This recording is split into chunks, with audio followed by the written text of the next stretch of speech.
So Vincent made me stand there in our apartment hallway while he literally sniffed my work scrubs like some kind of deranged bloodhound because I took an extra 10 minutes at the Acme. 10 minutes.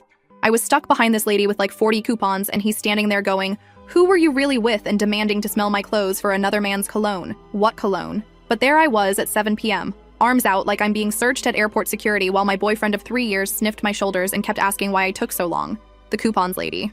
That's why I took so long. But he pulled up his stupid app that tracks my location and showed me that I'd been stationary in the parking lot for 4 minutes after leaving the store, so clearly I must have been meeting someone. I was putting groceries in my trunk. In November rain. It takes a minute. But no, I had to pull up my bank statement on my phone right there to prove I'd only been to Acme, show him the receipt with the timestamp, and explain why I'd paused in the parking lot. And you know what? I did it. I explained everything like it was completely normal for a grown woman to have to prove she went grocery shopping. This is my life now. This is what I've been doing for 2 years. It started so slowly I didn't even notice I was drowning. Vincent's ex Ashley cheated on him 3 years ago. And I mean, she really did him dirty. Like screwing his former roommate kind of dirty. When we started dating in late 2021, he was still pretty messed up about it. He'd make these comments about how he never saw it coming, how she'd lied so easily, how he wished he'd paid more attention to the signs. I felt bad for him. He seemed so hurt and vulnerable, and I wanted to show him that not all women are like that. I wanted to be the one who proved that you could trust again. So when he asked if he could have my Instagram password a few months in, because it would make him feel more secure, I gave it to him. When he suggested I share my location with him so he wouldn't worry when I was driving home late from work, I did it. When he got anxious about me having guy friends and said it would mean a lot if I created some distance there, I did that too. Every single time he asked for something to help him feel safe, I said yes because I loved him and I wanted him to heal. But here's the thing about giving someone an inch. They will take the entire I-95 corridor. I work near Center City and my schedule is the same every week. Monday through Thursday, 7:30 a.m. to 5 p.m., with an hour lunch break at noon. Vincent knows this. He's known this for 3 years. But 6 months ago, he started calling me during my lunch break, demanding I video call him so he could see where I was. Not just a quick check-in call, a full video call where he wanted to see the restaurant or the break room or wherever I was eating. He said it was just to say hi, just because he missed me. But his eyes would scan the background looking for, I don't even know what. Male coworkers? Random men? Evidence that I was lying about eating a sandwich in my car? The first time he asked, I thought it was kind of weird but also maybe sweet. Like he missed me? But then it became every single day. If I didn't answer within 2 rings, he'd start texting. Where are you? Why aren't you picking up? What are you doing that you can't answer? And I'd be literally chewing and I'd have to drop everything to video call him and show him I was just eating lunch. My coworker Nora started noticing. She'd see me frantically answering these video calls and she finally asked me straight up if everything was okay at home. I made excuses. He's just protective. He just loves me. He just has trauma from his ex. She gave me this look like she wanted to say more but didn't. Then there's the phone thing. Every single night before bed, Vincent goes through my phone, and I mean through it. Text messages, Instagram DMs, Snapchat, WhatsApp, even my work email. He scrolls through everything from the entire day. If I got a text from a guy, doesn't matter if it's my boss Ricky asking or my cousin Hector sending a meme, Vincent needs a full explanation. Who is this? Why are they texting you? What do they want? Show me previous messages with them. I tried to push back on this exactly one time about 8 months ago. I told him I felt like he didn't trust me and that going through my phone every night was making me feel anxious. He completely broke down, started crying, said he knew he was being crazy but he couldn't help it, that Ashley had destroyed his ability to trust, that if I really loved him, I'd understand he needed this right now. He promised he was working on it. He swore he'd get better. And like an idiot, I believed him and apologized for bringing it up. It's gotten worse since then, not better. He times my commute now. My drive from the work to our apartment should take 23 minutes according to Google Maps. If I take longer than 30 minutes, I get interrogated. Traffic? Show me proof. Stopped for gas? Show me the receipt. Had to run into CVS? What did you buy and why didn't you tell me you were stopping? It's like being on house arrest except I never committed a crime. I've cut off every male friend I had. My buddy from high school, Gregory, who I used to grab lunch with sometimes, gone. The guy friends from my yoga class at the gym, stopped going to that class entirely. My neighbor in our apartment building who I'd sometimes chat with by the mailboxes, I literally cross the street now if I see him coming. Vincent said maintaining friendships with guys while in a relationship was disrespectful, and that if I really cared about his feelings, I'd prioritize our relationship over random friendships. And here's the most pathetic part. I did. I actually did all of it. My little sister Julia is a junior at Temple, and she started asking questions. Last month we met up at Chick-fil-A near campus, and I had to video call Vincent in the middle of lunch to prove I was actually with her and not secretly meeting a guy. Julia watched this happen with her mouth literally hanging open. After I hung up, she goes, "What the actual hell was that?" And I tried to laugh it off. She wasn't laughing. She told me this wasn't normal. that this was controlling and weird, and I needed to wake up. I got defensive. Told her she didn't understand because she's never been in a serious relationship. She left looking genuinely scared for me. My mom has noticed too. During Sunday dinner at my parents' house a few weeks ago, Vincent called me 3 times during the meal. 3 times. We were there for like 2 hours, and he needed to know what time we ate, what we were eating, who else was there, what we were talking about. My dad finally said something. Told Vincent maybe he should focus on his own evening and let me enjoy time with my family. Vincent got super quiet and tense. Later in the car, he told me my dad was disrespectful, and maybe we should skip the next few Sunday dinners. We haven't been back since. The grocery store thing yesterday, though, that broke something in me. Standing there with my arms out while my boyfriend sniffed my clothes because I took too long buying chicken and pasta. I caught a glimpse of us in the hallway mirror, and I didn't even recognize myself. When did I become this person? When did I accept this as normal? After he finished his sniff inspection and determined I was telling the truth, he just went into the living room and turned on the TV like nothing weird had just happened. Asked what I was making for dinner, and I stood there in that hallway with my grocery bag still on the floor, and something clicked. This isn't love. This isn't protection or care or even paranoia from past trauma. This is control. This is prison. I have a GPS tracker on me 24/7. My phone gets searched daily. I can't have male friends. I can't take an extra 5 minutes anywhere without an interrogation, and I just let my boyfriend smell me for evidence of cheating. What the hell have I been doing for 2 years? I made dinner. We ate. He told me the pasta was a little overcooked. Then he took my phone for his nightly scroll through while we watched TV. I sat there watching him read through every single message, and I realized I felt nothing. No love, no affection, just this hollow, tired feeling.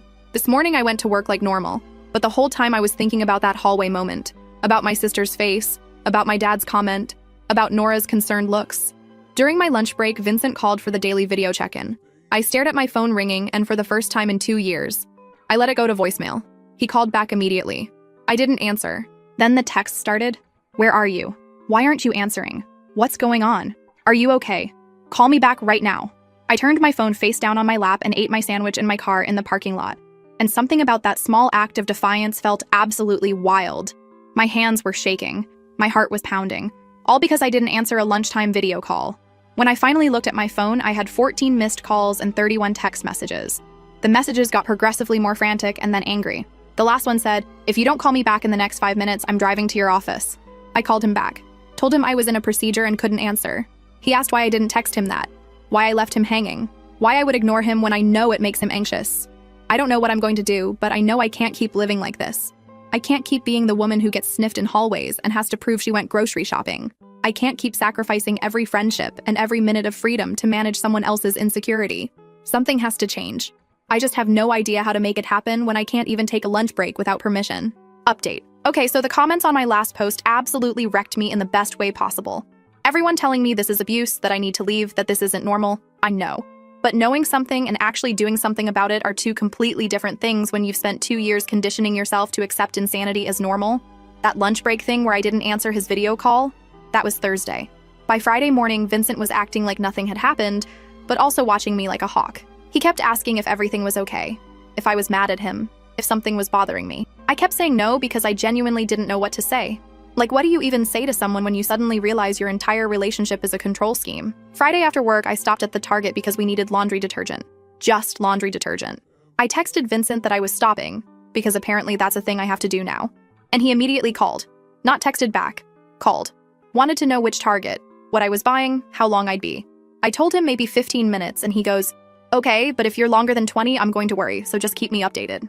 I'm standing there in the cleaning supplies aisle having this conversation, and this older woman next to me is just staring. She heard the whole thing. When I hung up, she looked at me and goes, "Honey, is everything all right at home?" And I literally almost started crying in the middle of Target. I just grabbed the detergent and left. But here's where it gets worse. I got home in 18 minutes. I know because I was watching the clock like my life depended on it.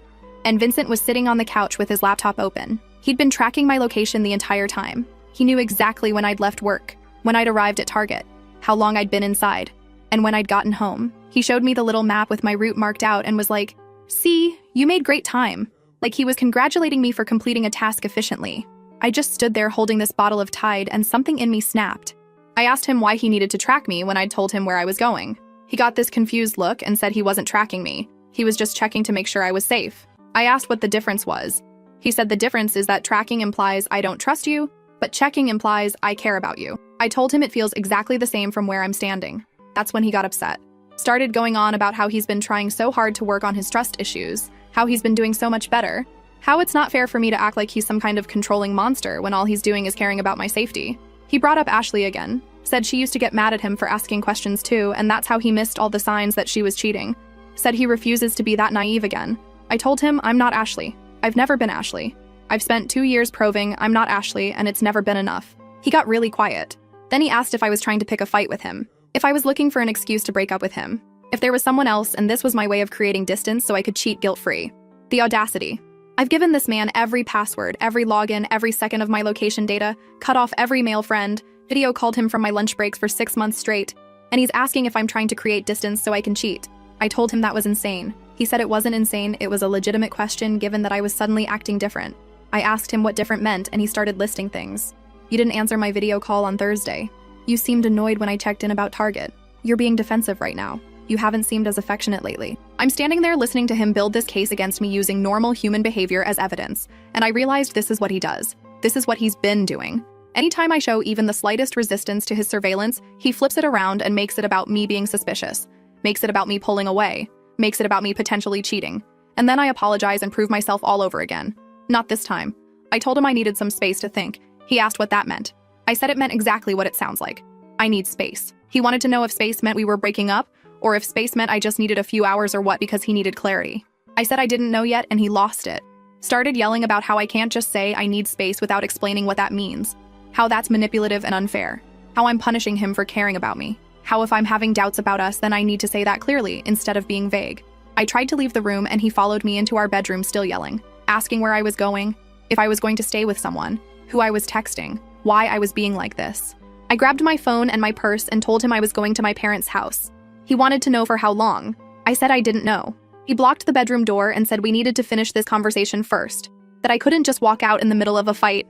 I told him to move and he said no, not until you tell me what's really going on. I pushed past him. He didn't physically restrain me, but he definitely didn't move easily. Got to my car and I had 6 texts before I even left the parking lot, asking where I was, when I'd be back, if I was really going to my parents or somewhere else, saying we needed to talk about this like adults, saying he deserved better than me just running away. I drove to my parents' house in Northeast Philly crying the entire way. Got there around 8 p.m. and my mom took one look at my face and pulled me inside. My dad was watching the Flyers game and he turned the TV off immediately, which never happens. They both just sat there while I ugly cried on their couch for 20 minutes. When I finally calmed down enough to talk, I told them everything. Not just the grocery store sniffing thing or the video calls, but everything. The phone checks every night, the location tracking, the timed commutes, cutting off my friends, the interrogations about male cashiers and coworkers, all of it. My dad's face went red, like I've never seen him that angry. He wanted to know why I hadn't told them sooner. My mom was crying. She kept asking how long this had been going on and seemed devastated that I'd been dealing with this for 2 years while they had no idea. I tried to explain that it happened gradually, that I didn't realize how bad it was until recently, that Vincent's ex really did cheat on him and I was trying to be understanding. My dad cut me off and said he doesn't give a damn about Vincent's ex. That's no excuse for treating me like a prisoner. My mom said trauma doesn't give someone the right to traumatize you. Then my phone started buzzing. Vincent was calling. I let it go to voicemail. He called back. I declined it. Then the texts started coming in rapid fire. Your dad's car is in the driveway, so I know you're there. Why aren't you answering? We need to talk about this. You can't just ignore me. This is childish. I'm worried about you. Please just answer the phone. My dad looked at my phone screen and goes, "He's tracking you right now?" And I nodded. He told me to turn off my location sharing immediately. I hesitated because the thought of Vincent not being able to see where I am made me anxious, and that's when I realized how messed up my thinking had become. I'm sitting in my parents' house scared to turn off location tracking because my boyfriend might get upset. My mom helped me go through my phone. We turned off location services for Find My Friends. We changed my Instagram password. My dad wanted me to block Vincent's number entirely. I stayed at my parents' house that night in my old bedroom. Vincent texted me 45 times. I counted. They ranged from apologetic to angry to confused to accusatory. Some highlights. I'm sorry if I upset you, but you're blowing this out of proportion. Your parents are poisoning you against me. If you need space, fine, but you need to communicate that properly. I can't believe you're doing this to me after everything we've been through. Are you with someone right now? Is that why you won't answer? Saturday morning, my mom made pancakes and we sat at their kitchen table while she and my dad told me I needed to end this relationship. That this wasn't love, this was abuse. That they'd been worried for months but didn't want to overstep. That they'd noticed me becoming more withdrawn and anxious but thought maybe I was just stressed from work. My sister Julia showed up around 10 a.m. Apparently my mom had called her and filled her in. Julia was furious, kept saying she knew something was wrong, that she'd been telling me for months this wasn't normal. She wanted to know if Vincent had ever been physical with me, and I said no. But then I remembered him blocking the bedroom door and realized maybe that counted as physical intimidation even if he didn't hit me. But here's the thing. Knowing you need to leave someone and actually doing it are hard when you still have all your stuff in an apartment with them. When you share a lease. When part of you still feels guilty because he really was hurt by his ex, and maybe you're abandoning him when he needs support. Vincent showed up at my parents' house Saturday afternoon. I was in the living room with Julia when the doorbell rang. My dad answered it, and I heard Vincent's voice asking to see me. Heard my dad tell him now wasn't a good time. Vincent insisted that we needed to talk, that I couldn't just disappear and refuse to communicate. My dad said I'd talk to him when I was ready, and to please leave. Vincent raised his voice, said this was ridiculous, that I was his girlfriend and he had a right to see me, that my parents were interfering in our relationship. My dad told him to leave or he'd call the cops. Vincent must have seen me through the window because he started yelling my name, asking why I was doing this, saying he deserved an explanation, saying we could work through this if I'd just talk to him. Julia went to the window and closed the curtains. My mom sat next to me on the couch and held my hand. We sat there listening to Vincent yell from the front lawn for almost 10 minutes before he finally left. My dad watched through the window to make sure he actually got in his car and drove away. My dad asked if I wanted to file a restraining order. I said no, that seemed extreme. He looked at me like I was crazy and said, "May, the man just showed up uninvited, refused to leave, and screamed at you from our front lawn. That's not extreme, that's harassment." Sunday, my mom suggested I take the day to do something for myself. Get out of the house, clear my head, not think about Vincent for a few hours. Julia offered to take me to the art museum since I used to love going there. We walked around the exhibits for like 3 hours. And it was the first time in months I'd done something without having to check in with anyone or explain where I was going. My phone died halfway through and I didn't even panic. That's how controlled I'd become. My phone dying used to send me into complete anxiety because Vincent couldn't reach me. But yesterday I just enjoyed being unreachable. We stopped at Reading Terminal Market after for lunch and ran into Nora from my work. She was there with her husband getting cheesesteaks, and she took one look at my face and asked if I was okay. I guess I looked pretty rough. Julia excused herself to give us privacy, and Nora asked if this was about Vincent. I asked how she knew, and she said she'd had a boyfriend exactly like him in college, that she recognized the signs immediately, the constant video calls, the anxiety whenever my phone rang, the way I'd jump to answer. She said she'd wanted to say something but didn't want to overstep, and now she felt guilty for not speaking up sooner. I told her it wasn't her fault, that I probably wouldn't have listened anyway. She gave me her number and told me if I needed anything, a place to stay, someone to talk to, help moving my stuff, to call her. Said her husband has a truck and they'd help me move out whenever I was ready. That offer made me realize I actually have to do this. I can't just hide at my parents' house forever. I have to go back to that apartment and get my things. I have to actually end this relationship, not just avoid it. Last update. I went to work Monday morning and Vincent was waiting in the parking lot. I pulled into my usual spot at 7:15 a.m. and there he was, leaning against his car with 2 coffees from Wawa, like this was some romantic gesture. When he saw me, he held up one of the cups and smiled like we were just a normal couple having a normal Monday morning. I sat in my car for a solid minute trying to decide what to do. Part of me wanted to just drive away, but I had clients scheduled and I wasn't going to let him ruin my job. So I got out and walked straight toward the office entrance without acknowledging him. He followed me, started talking about how he'd been up all night thinking about us, how he'd brought my favorite coffee as a peace offering, how he really wanted to talk before I went into work. I told him I had nothing to say to him right now, and he grabbed my arm. Not hard, not violently, but he grabbed me. And when I looked down at his hand on my arm and then back up at his face, something shifted in me. I yanked my arm away and told him to never touch me again. He looked genuinely shocked, like he hadn't even realized what he'd done. Started apologizing immediately, saying he was just trying to get my attention, that he didn't mean anything by it. I walked into the office and he didn't follow me inside, thank God. But I could see him through the window sitting in his car, just sitting there, watching the building. Nora noticed immediately when I came in, asked if that was Vincent outside, and I said yes. She looked out the window, looked back at me, and told Ricky we had a situation. Within 5 minutes, Dr. Ricky had gone outside and told Vincent he needed to leave or he'd call the police. Vincent tried to argue that he was just waiting for me, that we needed to talk. Ricky told him this was private property and he was making staff uncomfortable. Vincent finally left, but not before texting me that this was humiliating and unnecessary. Around 11 a.m. my mom called. Vincent had shown up at their house again. My dad had told him through the door that I wasn't there and he needed to stop coming by. Vincent had apparently stood on the porch, insisting he just wanted to return some of my things, that he wasn't trying to cause problems. My dad told him to leave the stuff on the porch and go. Vincent refused, said he wanted to hand them to me personally so we could at least have a civil conversation. My dad called the police. Vincent left before they arrived but filed a report anyway. The officer told my parents that if Vincent came back, they could pursue a restraining order, but right now it was just a domestic dispute and Vincent technically hadn't broken any laws. That pissed me off. He was stalking me, showing up at my work, showing up at my parents' house repeatedly, refusing to leave me alone, but apparently that's just a domestic dispute. During my lunch break, I called Julia and told her I needed to get my stuff out of the apartment, that I couldn't keep avoiding this. She said she'd skip her afternoon classes and meet me there with Mom. I texted Nora and she said she and her husband Greg could meet us at 6 p.m. with their truck. I finished work and drove straight to the apartment. My hands weren't shaking. My stomach wasn't flipping. I was just done. Done with being scared. Done with avoiding confrontation.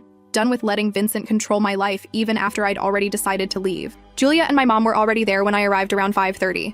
Vincent's car wasn't in the parking lot, which I thought meant we might actually get lucky and do this without a scene.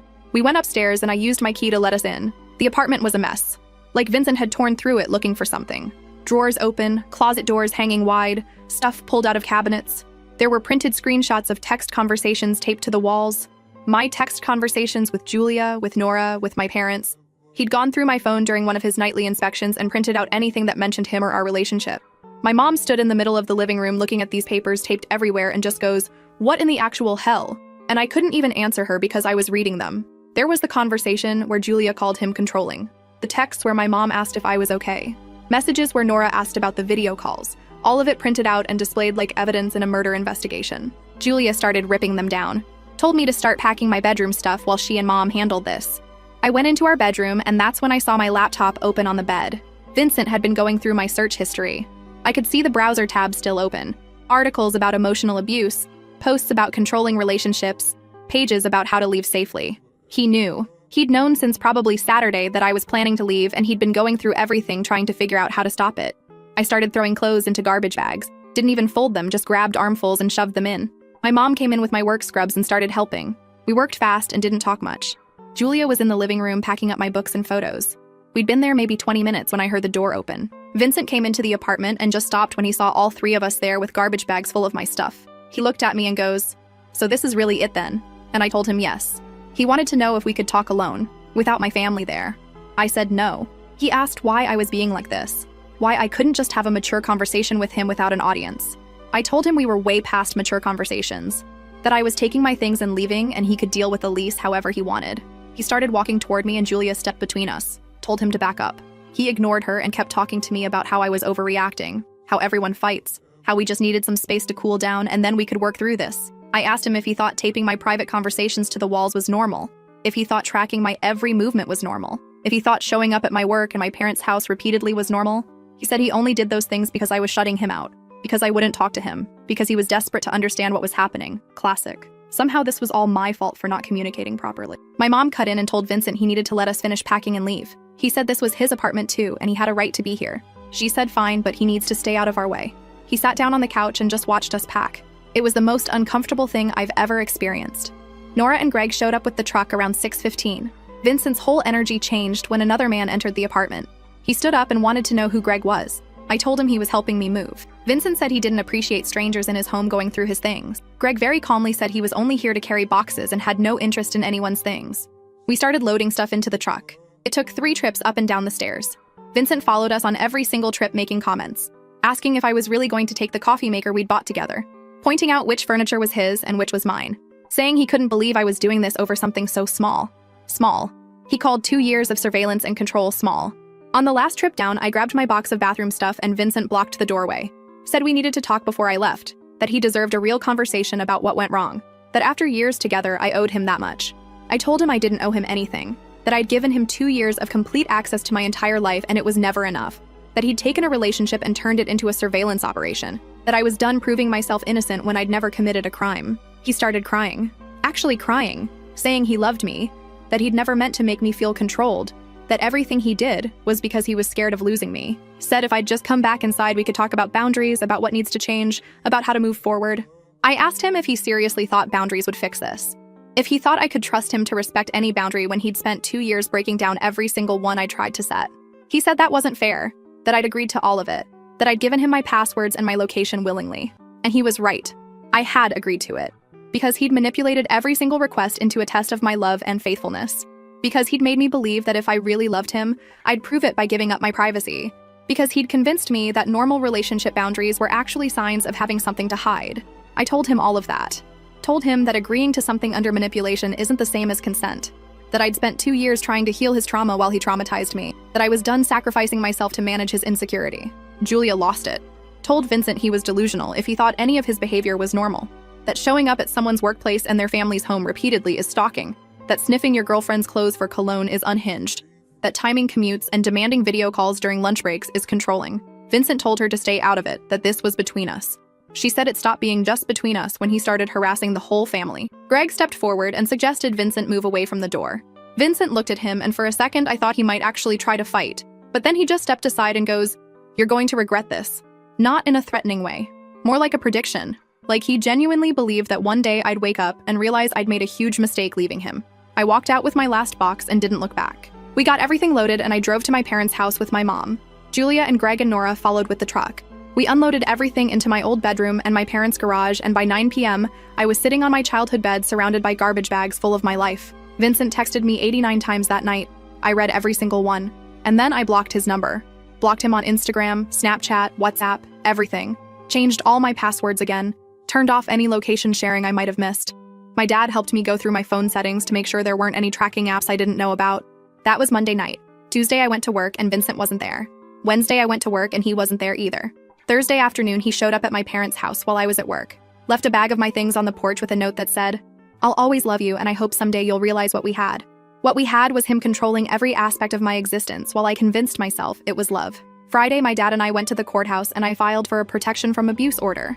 The clerk asked me if Vincent had ever hit me and I said no. She asked if he'd threatened me and I said not directly. She asked what the basis for the order was and I told her about the location tracking, the showing up at my work and my parents' house multiple times, the refusal to accept that the relationship was over, the phone surveillance, the isolation from friends. She approved a temporary order. Vincent has a hearing scheduled for next month where he can contest it if he wants. My mom thinks he'll show up and try to convince the judge that I'm overreacting. My dad thinks he'll realize he's beat and leave me alone. Julia thinks he'll violate the order within a week. Nora thinks he'll find a way to blame me for everything and somehow make himself the victim. I don't know what he'll do. What I do know is that for the first time in 2 years, my phone isn't being searched every night. I can stop at Target without timing myself. I can eat lunch without a video call. I can talk to male coworkers without preparing an explanation. I can exist without surveillance. So yeah, I left. I'm staying at my parents' house until I can find my own apartment. I'm going to therapy next week. I'm reconnecting with Gregory and the friends I cut off. I'm learning to exist without someone monitoring my every move. And to everyone who commented on my first post telling me to run, thank you. You were right. This wasn't love. It was never love. It was controlled